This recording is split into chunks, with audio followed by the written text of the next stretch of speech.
James Gunn had to talk to former DCU director Zack Snyder while making Superman, as the red trunks of Superman weren't looking good. Welcome to Stats In. If you're just joining us, please subscribe and don't forget to turn on notifications bell for more video. Please like, share and subscribe for more. As the release date for James Gunn's Superman gets closer and closer, the hype of fans is increasing day by day. Amidst all the promotion and anticipation, Gunn revealed that he talked to former DCU director Zack Snyder to discuss one aspect of Superman. Known as Clark Kent/Superman or Man of Steel, several iconic directors like Zack Snyder and Bryan Singer have tried their hands on the character. James Gunn is the next in line, and fans are excited. Things got really intense when Gunn revealed that he would be directing another adaptation of Superman titled Superman: Legacy. After a while, David Corenswet was announced to be DCU's Superman. After releasing Zack Snyder's Justice League, Snyder and Warner Brothers parted ways for good. In 2022, it was announced that James Gunn would be the co-head of DC Studios alongside Peter Safran. The trunks weren't a part of Zack Snyder's design since the director couldn't find a good style to fit in. In an interview with the Screen Brief, Gunn even stated that he got on a call with Snyder to discuss the case of the red trunks. Having released a teaser trailer, fans are already going crazy for this upcoming film. Eagle-eyed fans even spotted Superman donning the famous red trunks, which was a surprise for many. However, Gunn revealed that lead star David Corenswet further forced the decision to include the red trunks. According to the director, Corenswet's words were stuck in his mind, and that was all the clarity that he needed. "I even talked to Zack Snyder about it. He said, I tried like a billion versions with the trunks and just never got there. And I said, I see how that's the case." He further continued, "I didn't know about the trunks. I wanted to use the trunks, but I couldn't. I kept taking them off. And I came in, it's very colorful, the trunks are on, and I'm like, God, I don't know. It's just so colorful." Well, in the end, a decision was made. A decision that veteran director James Gunn was more than happy to see take effect, as millions of fans spotted Superman in those iconic red trunks. While Gunn was obsessively fussing over the decision to add red trunks to the Superman suit, Corenswet gave Gunn a reality check about how Superman was already an extraordinary character. It is odd how directors and crew members can get fascinated with these minor details and accidentally forget the bigger picture. Luckily for James Gunn, Superman lead David Corenswet did not forget. With Corenswet and Rachel Brosnahan portraying the lead roles of Clark Kent and Lois Lane, James Gunn's Superman is slated to take flight on July 11, 2025 in theaters across the U.S. While Gunn was obsessively fussing over the decision to add red trunks to the Superman suit, Corenswet gave Gunn a reality check about how Superman was already an extraordinary character. As the interview continued further, the veteran director revealed that Corenswet had a very important say in the red trunks case. The actor simply stated how absurd it is. And David said, "I'm an alien from outer space who can fly and lift buildings, and I shoot laser beams out of my eyes that can dissolve things. I want kids to not be afraid of me. So, what am I going to wear?" He further continued, "And I saw the character in a new way. And it also showed me how David, before we started even shooting, really took everything, every moment, very seriously in all his choices and what he would do."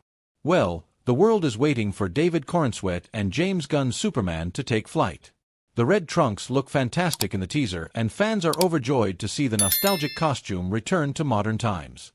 Zack Snyder and Warner Brothers' difficult road to getting the Justice League made included a futile compromise to cut the Green Lantern from DCU.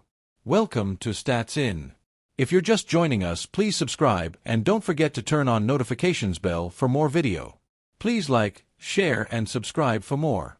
The 5-part Justice League story that he had cooked up for the fans of the grim dark universe was to remain in the shadows, forever festering like an old untreated wound.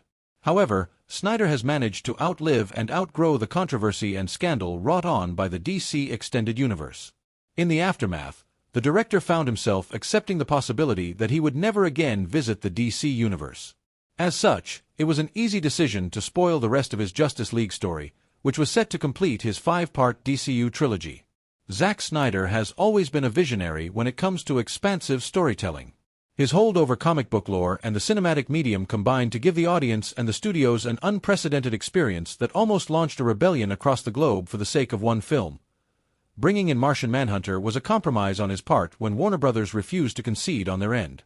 Despite having to change such a key piece of the puzzle, Snyder later managed to make the character work in the broader context of the story, even adding an element of surprise and mystery to Harry Lennox's General Swanwick, who had first appeared in Man of Steel. In any other world, a director would have preferred a character with a much richer history to take over the mantle of the Overseer and Messenger than the Martian Manhunter. Zack Snyder was no different. The director always meant to bring in the Green Lantern instead of the Martian Manhunter to serve as the final piece of his Justice League puzzle. Then, his vision would be complete. However, the studio threw a wrench in his plans. Snyder's original blueprint for the 5-part DCU story was not acceptable to Warner Brothers for numerous reasons, a primary one being that they were developing separate projects on the side that could be appended by Snyder's vision. However, the studio's reluctance to veer away from the familiar and well-trodden path killed Zack Snyder's vision, resulted in a catastrophic blunder for the studio that fought against millions of fans in a 5-year-long campaign and went broke, and ultimately never got to enact their plans for Jon Stewart, for which WB made Snyder compromise and bring in the Martian Manhunter. Zack Snyder's Justice League is available for streaming on Max. Although the Martian Manhunter did make several fans raise their eyebrows at the screen, Zack Snyder's decision to bring him in was not entirely in vain. But the lores of DC state that the Justice League can never be complete without a Green Lantern.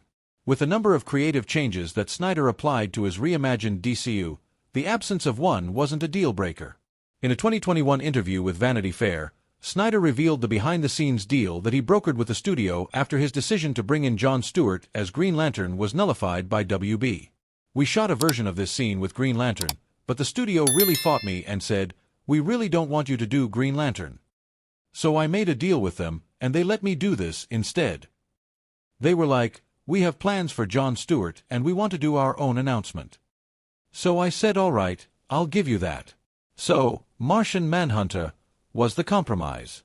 The 5-part Justice League story that Snyder was developing for DC had the potential to be one of the greatest achievements in the live-action cinematic world, ending with Superman and Lois's son, Bruce Kent, taking on the mantle of the Dark Knight 20 years after the events of the finale. It had to happen this way, huh? Mufasa, The Lion King got its early reviews, and unfortunately, but also expectedly, the reviews were not so great. This is a wake-up call. The early reviews for Disney's live-action film Mufasa, The Lion King are here, and it does not look too good for the entertainment giant. Again, from the many flares and colors of the real world to the almost expressionless faces of the animals, since it is tough work, the early reviews for Mufasa, The Lion King tell a tale of a battle fought bravely but also quite stupidly. Another day, another Disney live-action film that didn't live up to its expectations. Although the expectations were indeed low with this one, considering Disney's love-hate relationship with remakes, the fans were still disappointed. Hollywood, particularly Disney, has been following a trend for quite a while now where they remake their movies into live action. As if that wasn't enough, they also add modern thoughts and